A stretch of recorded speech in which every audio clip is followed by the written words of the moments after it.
महेश्वराय। गुरुर्साक्षात् परब्रह्म तस्मै श्री गुरुवे नमः। वंशी विभूषितकरा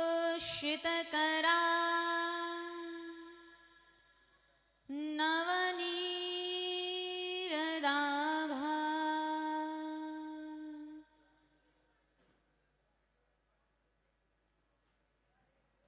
वंशी विभूषितकरा नवनीरदाभा। पीताम्बरा दरुणबिम्बफलाधरोष्ठा।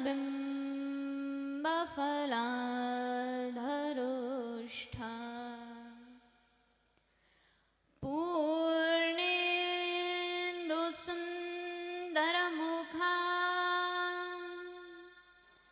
अरविन्दनेत्रा।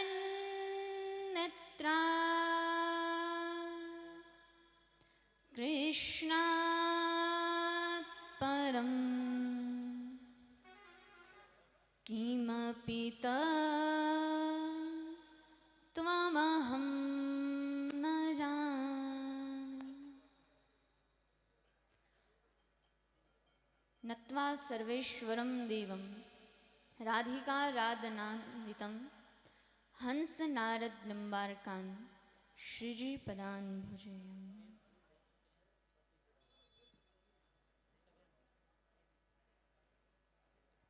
राधे। सर्वप्रथम भगवान राधा कृष्ण के चरणों में वंदन, पश्चात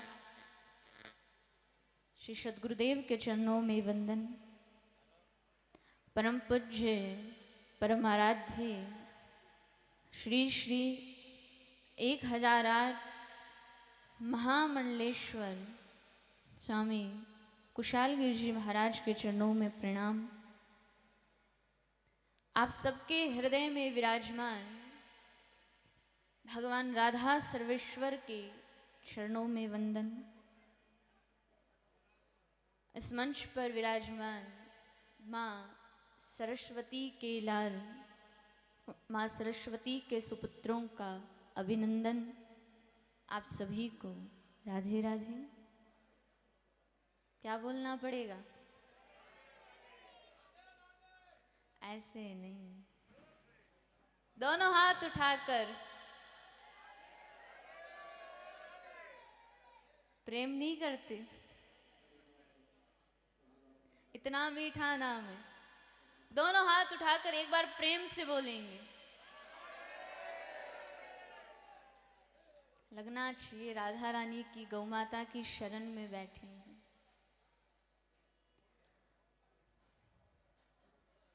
सर्वप्रथम आप सबका स्वागत एवं अभिनंदन। आप सब यहाँ पर आए, अपना अहुमूल्य समय गौ माता के चरणों में दे रहे हैं, और वो भी इस मौनी अमावस्या के पर्व पर। बड़ी आनंद की बात है। पहली बात, आप सबके सन्मुख परम पूज्य श्री स्वामी जी महाराज का आगमन होने वाला था, परंतु नागौर में अमावस्या होने के कारण भक्तों की, दानदाताओं की थोड़ी भीड़ अधिक थी, और उनका भाव था कि महाराज श्री आप हर बार अमावस्या पर जोधपुर शाखा जाते हो, वहाँ के भक्तों के साथ रहते हो, कभी थोड़ा समय हमें भी दे दीजिए। तो इस कारणवश पूज्य श्री स्वामी जी महाराज का आगमन नहीं हो पाया, किंतु अगली बार अगर संभव हुआ तो आप सबके मध्य श्री स्वामी जी का आगमन अवश्य होगा। लेकिन पूज्य गुरुदेव की, श्री स्वामी जी महाराज की उस कृपा का, उनका सानिध्य प्राप्त करते हुए गौ माता के चरणों में बैठकर इस सत्संग का आनंद लेंगे, गौ सेवा करेंगे, अपने प्रेम को गौ माता के प्रति बढ़ाएंगे। बढ़ाएंगे या नहीं बढ़ाएंगे? कंजूसी कर रहे हो, चलो कोई बात नहीं। तो इस कारण स्वामी जी का आगमन नहीं हुआ।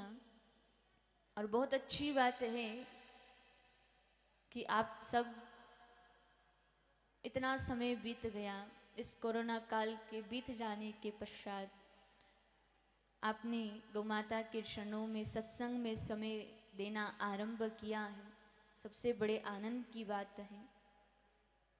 लेकिन मनुष्य की सावधानी सबसे प्रमुख है।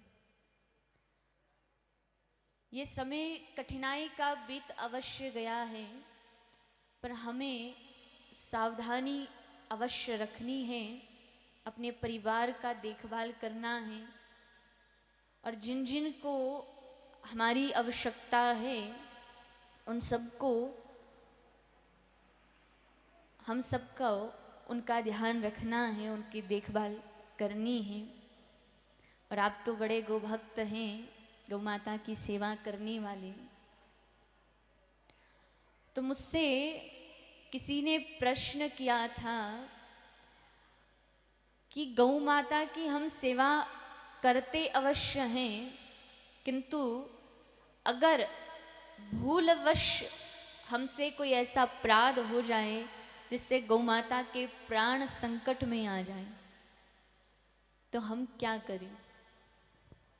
ध्यान से सुनना, ये एक गौ भक्त की और एक प्रभु के भक्त की कथा है। बड़ी प्यारी कथा है कि एक बार एक ब्राह्मण देवता थे, पंडित जी थे, और आपको पता ही होगा कि ब्राह्मणों का काम है पूजा पाठ करना, माला जाप करना, यही उनका कार्य होता है।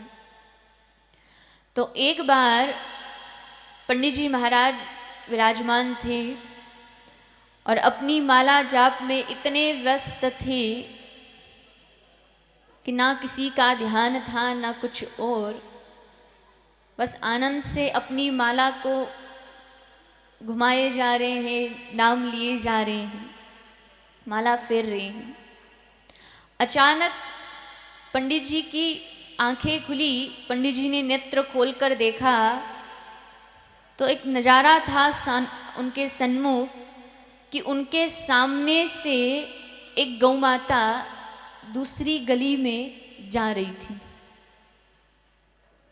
और उसी कुछ समय पश्चात उनके पास एक कसाई आया और कसाई ने पूछा कि पंडित जी, आपने इधर से कहीं गौ माता को जाते हुए देखा है? तो पंडित जी अपने माला जाप में व्यस्त थे, कुछ बोले नहीं, किंतु उन्होंने इशारा किया कि उस तरफ गौ माता चली गई। लेकिन पंडित जी को ये नहीं पता था कि ये कसाई है और गौ हत्या करने के लिए आया है, वो नहीं जानते थे। बस उन्हें इतना पता था कि गौ माता इधर से गई हैं और ये व्यक्ति गौ माता के बारे में पूछ रहा है। कसाई गया, उसने गौ माता को पकड़ लिया और उसका वध कर दिया। और अगले जन्म में वही पंडित जी एक प्रभु के भक्त के रूप में उन्होंने जन्म लिया और उनका नाम सदन था। और उन्होंने ऐसे वैसे कुल में नहीं, कसाई कुल में जन्म लिया था। पहले पंडित थे, ब्राह्मण थे उच्च कोटि के, लेकिन छोटा सा अपराध हुआ था और वो भी अनजाने में। और उस अनजाने में किए गए पाप का फल मिला और कसाई कुल में उनका जन्म हुआ। लेकिन उनका जो स्वभाव था वो बड़ा निर्मल था, बड़ा प्यारा स्वभाव था। वो कसाई होने के बाद भी मांस बेचते थे, लेकिन कभी भी किसी जीव की हत्या नहीं करते। दूसरों से मांस खरीदते और उस मांस को बेचते, और उतना ही मांस बेचते जितना उनके परिवार का पालन हो जाए। और बहुत बड़े भक्त थे। अब पिछले जन्म में इतना भगवान का नाम लिया, इतनी माला जपी, कुछ तो फल मिलेगा। और उस फलस्वरूप पंडित जी के मुख से हर क्षण प्रभु का नाम निकलता, कीर्तन निकलता। कोई भी आता, पंडित जी महाराज, वो भक्त, वो कसाई अपने द्वार पर आए, उस ग्राहक को प्रभु का नाम सुनाता। एक बार सदन को एक पत्थर मिला, और वो और कोई नहीं, भगवान शालिग्राम थे। पिछले जन्म में जिन भगवान शालिग्राम की वो पूजा किया करते थे, वही इस जन्म में उन्हें दोबारा मिले। लेकिन सदन ये मानता था कि ये साधारण पत्थर है, और इससे मैं अपना मांस तोलकर बेचूंगा, अपना व्यापार करूंगा। अब उस पत्थर को लिया, एक तराजू के एक पलड़े में उस पत्थर को रखा, भगवान शालिग्राम को विराजमान किया, और दूसरे पलड़े में मांस बेचता, और मांस बेचकर तोलकर बेचता। वो कितना भी बेचता, चाहे वो आधा किलो तोले, चाहे 1 किलो, चाहे पाव, कितना भी वो उस मांस को तोलना चाहता, केवल वो एक पत्थर, मतलब वो शालिग्राम भगवान तुरंत, अगर 1 किलो मांस तोलना होता तो 1 किलो ही मांस तुलता। अगर वो चाहता 2 किलो मांस तुले, तो उस शालिग्राम भगवान से 2 किलो मांस तुलता। हम क्या करते हैं, अगर किसी चीज को तोलते हैं तो क्या करते हैं, चेंज करते हैं ना बाट को, कि 1 किलो का बाट है, 2 किलो का बाट है, आधा किलो का बाट है। पर सदन ऐसा नहीं करता। सदन तो बस उसी शालिग्राम को, भगवान को विराजमान कर दिया, बस उसी से तोलता। चाहे वो आधा किलो तोले, चाहे 1 किलो तोले, चाहे 2 किलो, बराबर तुलता। और बड़े भाव से कीर्तन करता, प्रेम से याद करता। एक बार उसके सामने से संत भगवान निकले, और संत भगवान ने देखा कि इस कसाई के पास शालिग्राम भगवान है। क्या है? शालिग्राम भगवान। संत जी आए, संत जी ने सदन को बुरा भला कहा तुझे अक्ल नहीं, ये पत्थर थोड़ी है, ये कोई बाट थोड़ी है जिससे तू मांस तोलता है, ये तो साक्षात भगवान का विग्रह है, भगवान का स्वरूप है। एक काम कर, तू इसे मुझे दे दे। सदन ने कहा महाराज जी आपकी इच्छा है, आप ले जाइए। अब महाराज जी उस शालिग्राम भगवान को लेके आए, नहलाया धुलाया, गंगा जल से स्नान करवाया, चंदन कुमकुम सब अर्पित कर दिया। लेकिन उस समय महाराज जी के मन में अभिमान आ गया।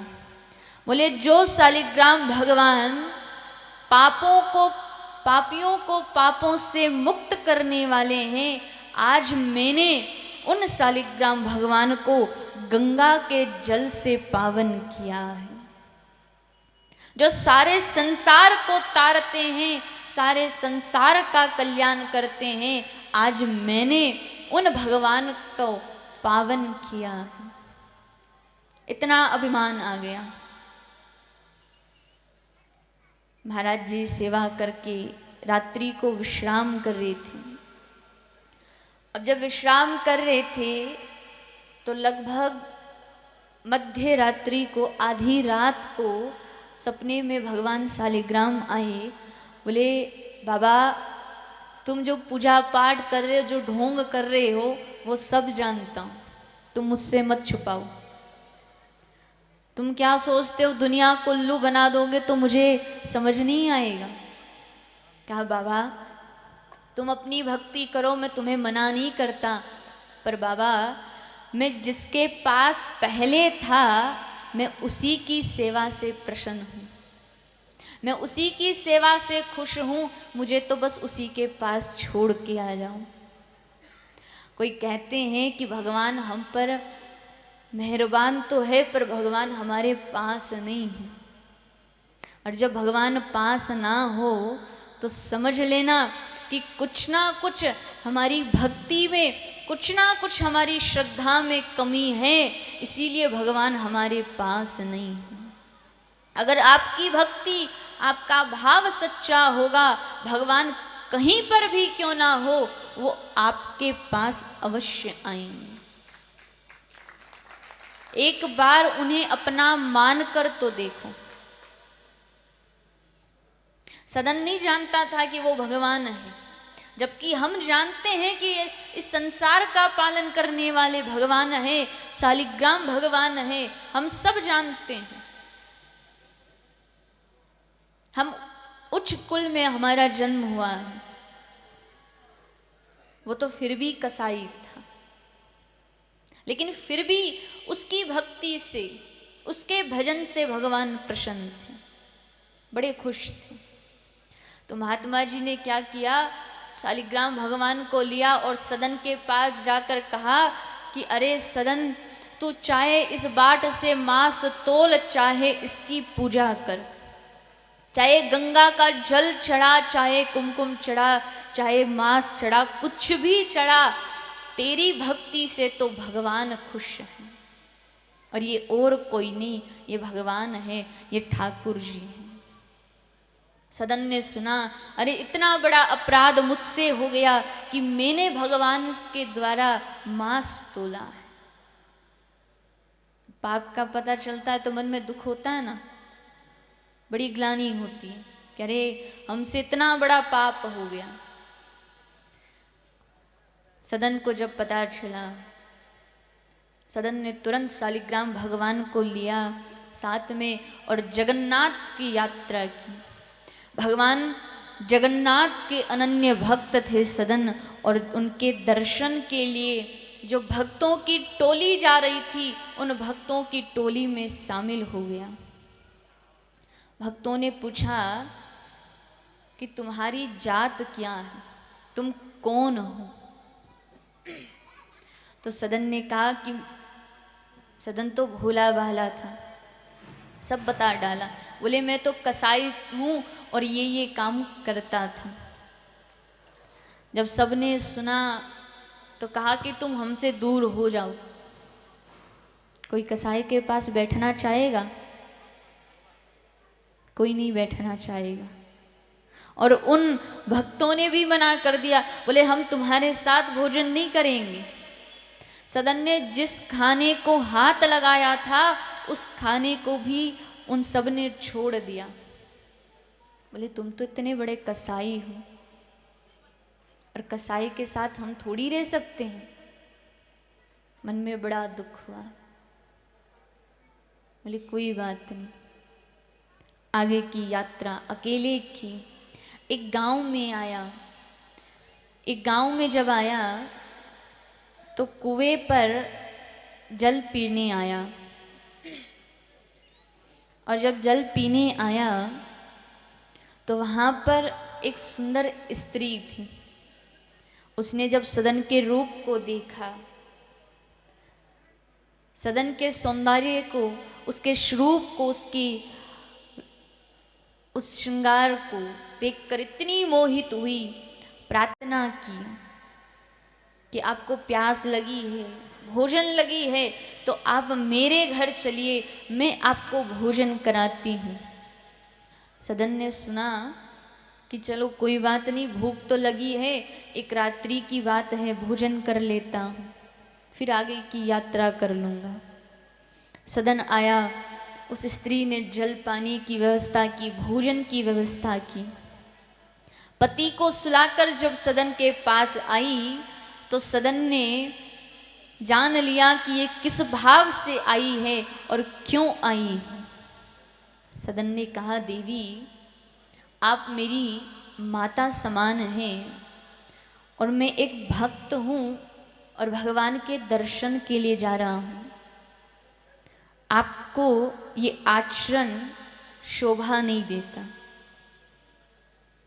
जब पता चला कि मेरा विवाह हो रखा है, मेरे पति के कारण ये मेरे प्रस्ताव को अस्वीकार कर रहा है, तुरंत जाकर उसने अपने पति की हत्या कर दी। अपने पति के पास आई, सदन ने फिर अस्वीकार कर दिया। जब उस स्त्री ने सुना कि ये भक्त बार बार मेरा तिरस्कार कर रहा है, बार बार मेरा त्याग कर रहा है और बात बिगड़ ना जाए, इसलिए उस स्त्री ने खुद हंगामा शुरू कर दिया, गांव वालों को एकत्रित कर दिया। बोले, इस बाबा ने, इस भक्त ने मेरे पति को मार डाला। अब बताओ कैसा जमाना आ रखा है। कर्म करे खुद और कर्म का अंजाम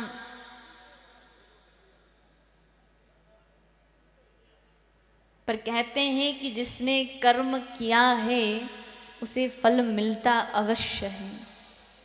सदन ने कुछ नहीं किया था, फिर भी उस स्त्री ने सबके सन्मुख ये सिद्ध कर दिया कि सदन दोषी है, उसने ही मेरे पति की हत्या की है। पर न्यायाधीश जी थे, देखा भक्त है, ऐसा अपराध थोड़ी कर सकता है। राजा से बात की, राजा से जब पूछा तब राजा ने कहा कि ये मौन होकर इस अपराध को स्वीकार कर रहे हैं। अगर दंड नहीं दिया तो हमारी प्रजा क्या सोचेगी। मृत्यु दंड के बजाय सदन का हाथ कटवा दिया, छोड़ दिया। अपने पिछले जन्मों का फल समझकर सदन वहाँ से चल पड़ा। जगन्नाथ की यात्रा करते हुए जगन्पुरी में आया और जैसे ही प्रभु को पता चला, प्रभु ने राजा को पालकी द्वारा भेजा। बैंड बाजा के साथ राजा आया, सत्कार करने आया। जब सदन को पता चला कि राजा मेरा सत्कार करने आया है, उस भाव को, उस पालकी को एक भक्त ने अस्वीकार कर दिया। और आज जैसे ही भक्त ने अस्वीकार किया, तुरंत उस भक्त के सन्मुख साक्षात भगवान जगन्नाथ प्रकट हुए और भक्त को दर्शन दिए। कहते हैं कि जिन भगवान के दर्शन सबको कठिन लगते हैं, वही भक्त के वश में आकर तुरंत प्रकट हो जाते हैं। पर भाव होना चाहिए, प्रेम होना चाहिए। सदन के मन में कोई लालसा नहीं थी, कोई मन में कामना नहीं थी। एक आस थी कि मुझे मेरे प्रभु के जगन्नाथ के दर्शन करने हैं, और आज साक्षात सन्मुख भगवान जगन्नाथ थे। भगवान जगन्नाथ ने सदन की भक्ति से प्रश्न होकर सदन से कहा कि अरे, आज तेरे पिछले कर्मों के फल स्वरूप तुझे ये दंड मिला, लेकिन प्रभु ने उस भक्त की पीड़ा को हर कर उस पीड़ा को कम किया। तब भगवान ने कहा, अरे प्यारे, ये जो स्त्री थी वे कोई और नहीं थी, वे वही गौ थी, ये वही गौ माता थी जिसकी ओर पिछले जन्म में तुमने इशारा किया था। और जो उसका पति था वो कोई और नहीं था, वो वही कसाई है जो इस जन्म में वो उस स्त्री का पति बना था। जिस तरह उस कसाई ने उस गौ माता का वध किया था, और इस जन्म में उसी स्त्री ने अपने पति की हत्या की थी। और तुम्हें दंड क्यों मिला? कारण ये है कि तुमने माला का जाप किया, कुछ बोला नहीं। किंतु जिस हाथ से तुमने इशारा उस गौमाता की ओर किया था, उसी कारण तुम्हारा इस जन्म में ये हाथ काट दिया। ये तुम्हारे पिछले कर्मों का फल है। आज तुम्हें दंड भी मिला तो भी तुम्हारे कर्मों के कारण। बड़े सौभाग्य की बात है कि हम सबके सन्मुख पूज्य महाराज श्री का आगमन हुआ है। पूज्य महाराज श्री का स्वागत करते हुए करतल ध्वनि से पूज्य महाराज श्री का स्वागत करें। एक बार दोनों हाथ उठाकर प्रेम से क्या बोलेंगे? अब तो महाराज श्री भी आ गए, ऐसे क्यों बोल रहे हो? दोनों हाथ उठा के भाव से। तो याद रखना, कभी भी जीवन में कोई कर्म करो तो ये मत सोचना कि दुनिया वाले देख रहे हैं या नहीं देख रहे। हमारे कर्मों का हिसाब दुनिया वाले रखें या ना रखें, लेकिन वो ठाकुर जरूर रखता है। वो भगवान हमारे कर्मों का, हर एक कर्म का हिसाब रखता है कि हम किस स्थान पर क्या करते और क्या नहीं करते, और उसका फल हमें अवश्य मिलता है। क्योंकि इस संसार में सबसे बड़ा कर्म है, जैसा करोगे वैसा ही पाओगे। कभी ये मत सोचना कि हमने कर्म किया है, हम यहाँ से चले जाएंगे, हमारे पोते हमारे परिवार के उस कर्म को भोग लेंगे। ऐसा कुछ नहीं है। तुमने किया है इस संसार में तो तुम्हें ही भोगना पड़ेगा। यही ठाकुर की वाणी। आप कुछ भी कर लो, कहीं भी चले जाओ, आपका पीछा आपका कर्म नहीं छोड़ेगा। इसीलिए भक्ति अवश्य करो, पर कर्म भी अवश्य करो, क्योंकि सबसे बड़ा कर्म है। और कर्म ऐसा करो कि आगे जाकर आपको अपने कर्मों पर पछताना ना पड़े। आपके कर्मों के कारण किसी और का बुरा ना हो, क्योंकि फिर यही हाल जो ब्राह्मण देवता का, जो सदन का हुआ था, फिर वही हाल हमारा होगा। इस दुनिया में हम अपने कर्मों से भटकते रहेंगे, घूमते रहेंगे इस दुनिया में, जन्म और मृत्यु के चक्र में।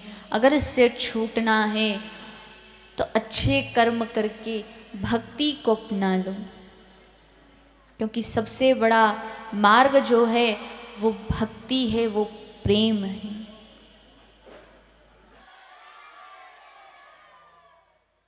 अब यहाँ पर आए हैं तो थोड़ा बहुत परेशान करना बनता है। ऐसे चले गए तो याद कौन करेगा?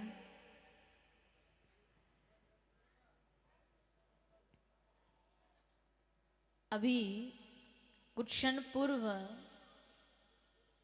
बड़े ही सुंदर भजन की प्रस्तुति हुई एक माँ के ऊपर, और उस भजन के माध्यम से हमें ये बताया गया कि हमारे जीवन में माता पिता का क्या स्थान है। क्योंकि आजकल क्या होता है कि अगर परिवार में कोई चला जाता है, उसके 12 दिन तो बाद में करते हैं, पहले संपत्ति का बंटवारा होता है। क्या होता है? संपत्ति का बंटवारा।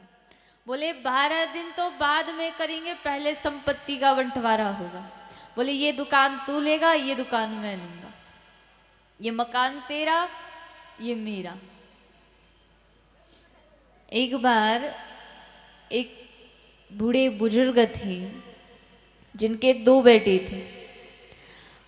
अब दोनों ने देखा कि पिताजी कब जाएं,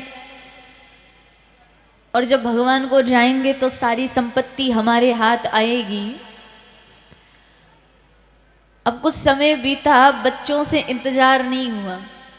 बच्चों ने अपने पिता की संपत्ति का बंटवारा करना शुरू कर दिया, और जमीन जायदाद के कारण उन दोनों के बीच में अनबन हो गई, लड़ाई झगड़ा हो गया। अब जैसे ही लड़ाई झगड़ा हुआ, पिता को बड़ा बुरा लगा। तो पिता ने कहा, बेटों मेरे पास इससे भी बड़ा खजाना है, अगर तुम लोग मेरा कहना मानो तो। जैसा जैसा मैं कहता हूं अगर तुम वैसा करोगे तो इससे भी बड़ा तुम्हें खजाना मिलेगा। दोनों बच्चों ने सोचा कि अरे इससे बड़ा खजाना मिलेगा और बड़े लोग बनेंगे, इससे क्या बड़ी बात होगी। जैसे जैसे पिता ने कहा वैसा करना शुरू कर दिया। पिता ने कहा चलो मेरे साथ, चल दिए। एक बस में बैठे और बस में केवल 2 सीट खाली। कितनी? 2 सीट खाली और वो 3 और 2 सीट खाली। पिता को एक तरफ बिठाया, पहले बड़ा भाई बैठा। थोड़ा टाइम हुआ, बड़ा भाई उठ गया, दूसरा भाई बैठा। 10 घंटे का वो रास्ता था और बराबर बराबर दोनों भाई बैठते गए और रास्ता पार कर गए। एक गांव में आए और गांव में देखा कि एक बड़ी सी हवेली है। और उस बुजुर्ग ने जब देखा कि उस हवेली में जाले हैं और कबूतर आदि हैं तो उसे रोना आ गया। बेटों ने पूछा, पिताजी क्या हुआ? तो पिताजी ने कहा कि बेटा कि आज मेरी जो ये संपत्ति है, इस संपत्ति के कारण मैंने अपने भाई से लड़ाई की और मेरा भाई बाहर जाकर बस गया और आज मैं यहाँ पर हूँ और किसी कारणवश मुझे ये घर भी छोड़ना पड़ा और आज मेरा ये घर कबूतरों का घर बन गया। और एक बात बताओ, तुम जिस सीट पर बैठे थे बस की, क्या वो सीट तुम्हारी है? नहीं है। क्या वो सीट उन बच्चों को मिलेगी? नहीं मिलेगी। उन्होंने यात्रा की तब तक वो सीट उनकी थी और जैसे ही बस को छोड़ा वो सीट दूसरों की हो गई। ठीक वैसे ही यही हमारे जीवन में होता है हमारी संपत्ति के साथ। कल हमारी संपत्ति का मालिक कोई और था, आज हम, और कल आने के समय कोई और होगा। कोई ये गारंटी कर दे सकता है कि जो मेरे पास संपत्ति है वो हमेशा मेरे ही पास रहेगी? पिता ने कहा, बेटा जिस तरह तुम दोनों ने एक सीट पर कभी बड़ा भाई बैठा तो कभी छोटा भाई बैठा, आप दोनों ने इतने प्रेम से आराम से विश्राम किया, यात्रा की। अगर यही भाव तुम दोनों अपने जीवन में उतार लो तो तुम्हारा जो जीवन है वो सुखमय बीतेगा। और अगर संपत्ति के कारण लड़ोगे तो मेरी दशा होगी। जिस तरह मैं अपने भाई से दूर हुआ वैसे ही तुम हो जाओगे। क्योंकि दुनिया में सबसे बड़ा धन का, संपत्ति का झगड़ा है, इससे बड़ा कोई झगड़ा नहीं। आज संपत्ति के कारण रिश्ते टूट जाते हैं, रिश्तों की आहुति दे दी जाती है केवल संपत्ति के कारण। इसलिए जब तक आप जीवन में अपने माता पिता के साथ हैं तब तक सेवा करें, क्योंकि कहते हैं कि बख्श देता है मेरा कहना उनको, बख्श देता है मेरा कहना उनको जिनकी किस्मत खराब होती है। वो हरगिज नहीं बख्शे जाते जिनकी नीयत खराब होती है। उनका हर गुनाह माफ कर दिया जाता है, हर अपराध क्षमा कर दिया जाता है जो अनजाने में किया गया हो। जिनकी किस्मत खराब होती है लेकिन जो जानकर अपराध करता है, जो गुनाह करता है, मेरा ठाकुर कभी उसे क्षमा नहीं करता। और हम जानकर अपने माँ बाप को छोड़ जाते हैं, अपने बुजुर्गों को छोड़ जाते हैं, इससे बड़ा क्या अपराध होगा। दुनिया में काम जितना करोगे उतना मिलेगा, लेकिन कभी माँ बाप आपको दोबारा नहीं मिलेंगे, क्योंकि जीवन में सबसे बड़ी ढाल हमारे माता पिता होती हैं। उन बच्चों से, उन लोगों से पूछो जिनके माँ बाप नहीं होते और जो बिना माँ बाप के रहते हैं। अपने माँ बाप से दूर रहना किसे कहा जाता है। इसलिए कभी भी अपने माता पिता का अपमान मत करना। तो क्या बोलना पड़ेगा पता है? ऐसे लग रहा है जैसे आप सो गए। सोए नहीं? नहीं सोए? एक छोटी सी कथा है, छोटा सा चुटकुला है, ध्यान से सुनना। एक बार, पहले ये बताओ यहाँ पर कोई सरपंच जी तो नहीं है? अच्छा नहीं है ना, तो ठीक है। एक बार ऐसे ही कहीं पर सत्संग चल रही थी, और सत्संग जब चल रही थी, पंडित जी आए, पंडित जी विराजमान हुए और उन्होंने सत्संग शुरू की। और जिस गांव में वो सत्संग सुना रहे थे, उन्हीं के जो मुखिया जी हैं, सरपंच जी, वो आए और सामने बैठे थे। अब जैसे ही सामने बैठे थे, उन्होंने सोना शुरू कर दिया। अब वो उधर सो रहे हैं और पंडित जी सत्संग शुरू कर रहे हैं। तो पंडित जी ने गांव वालों से कहा, भैया जो सरपंच जी हैं उनको जगाओ, ऐसे तो मैं कुछ नहीं सुनाऊंगा। तो गांव वालों ने कहा, महाराज अगर प्रवचन देना है तो ऐसे ही दे दो, ये तो ऐसे ही सोएंगे और ऐसे ही सोते हैं, इनका कुछ नहीं होगा।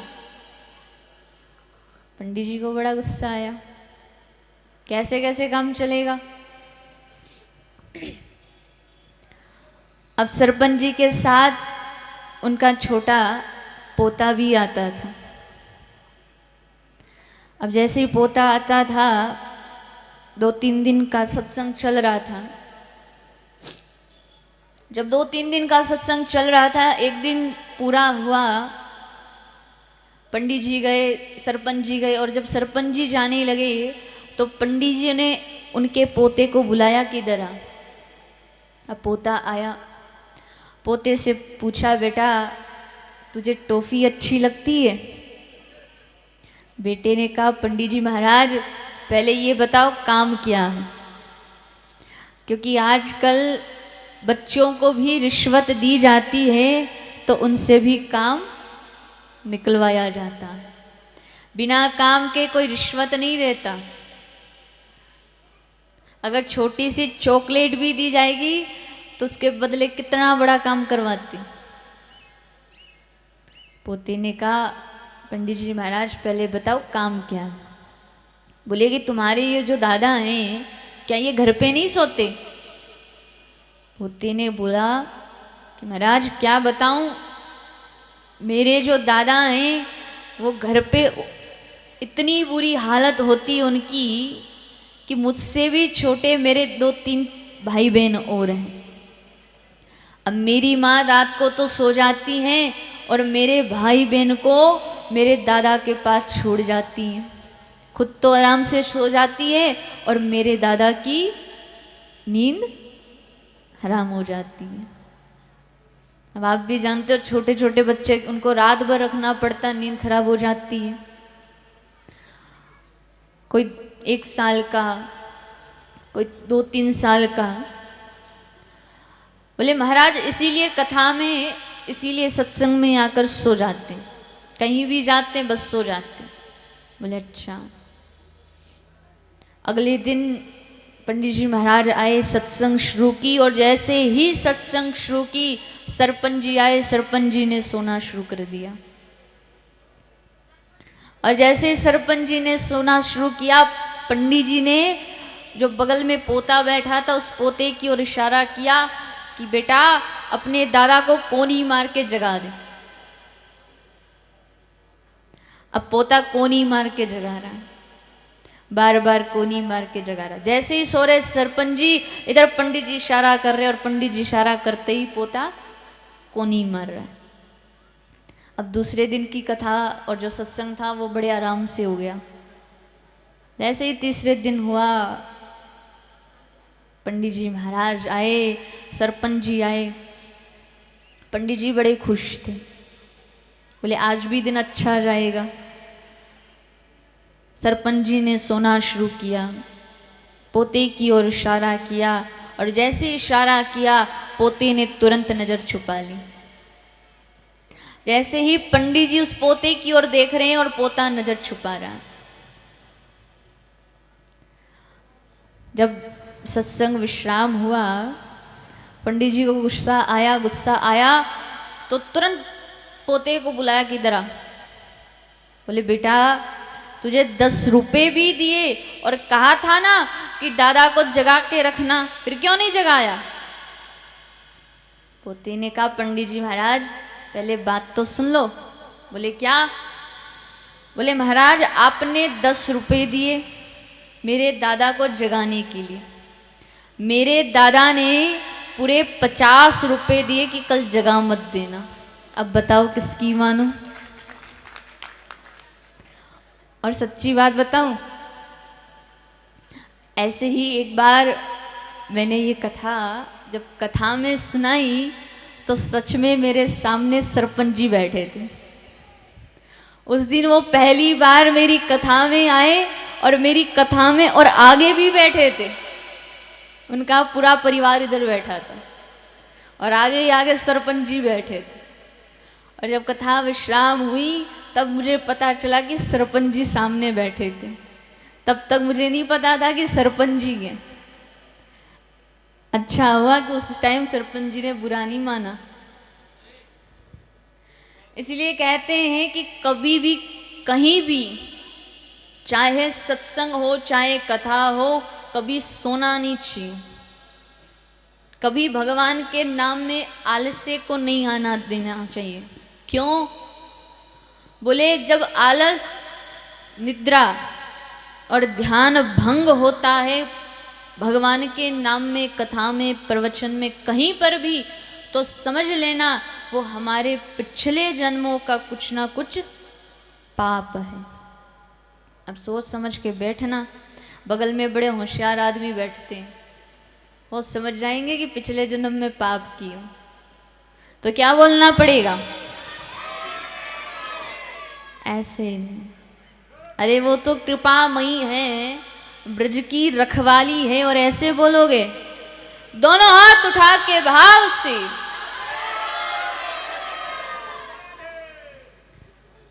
एक छोटा सा प्रश्न किसी ने किया, ध्यान से उसको सुनना।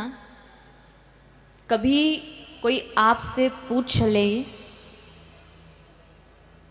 तो उसका ध्यान रखना, क्योंकि अक्सर इस बात पर चर्चा होती है और अक्सर इस बात पर कई प्रश्न खड़े होते हैं।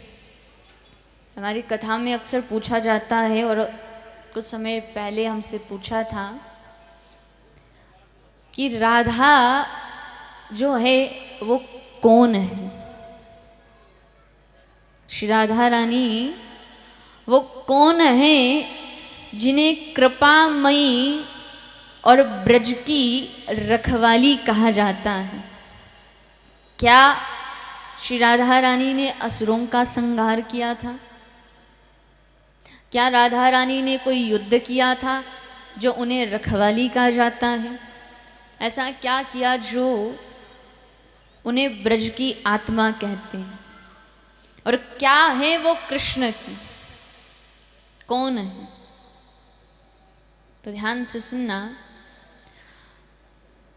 कि जिस प्रकार हमारी देह में प्राण है और हम अपने प्राणों के बगैर रह नहीं सकते, वैसे ही श्री ठाकुर जी की आत्मा थी श्री राधा रानी, उनके प्राण थी, इसीलिए श्री कृष्ण को आत्मा राम कहा जाता है।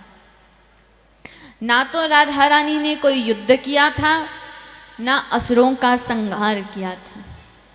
तो बोले किस प्रकार रखवाली कहते हैं, तो कारण ये है कि श्री राधा और ठाकुर जी एक तत्व हैं, एक प्राण है, एक आत्मा है,